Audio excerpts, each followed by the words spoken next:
All right, I just received back my GT DD Pro steering wheel and base from Fanatec. Looks like this is where it shipped from.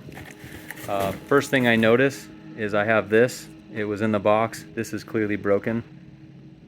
It's clearly not repairable. The plastic is actually broken. Furthermore, I have my PlayStation here set up, ready to go for the controller.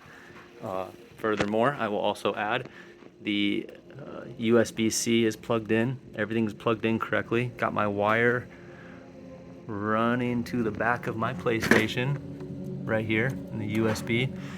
For reference, I have tried multiple ports, but none of them are working. This is what happens. Hit my button. Steering wheel goes through a calibration.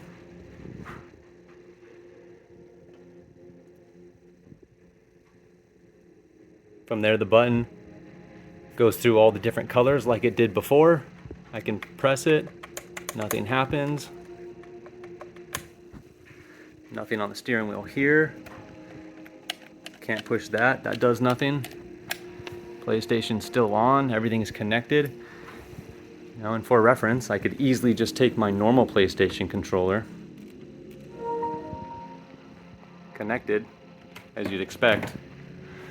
So I have a faulty unit, Fanatec. I don't want to keep doing this. I've been very patient. I want a brand new unit. I want it to work out of the box. I want this replaced. I just want everything new. I spent a lot of money on this. I spent way more time than I should have, and I'm really starting to get frustrated on this situation. I want a new unit. I want it to work correctly, and I just want a game.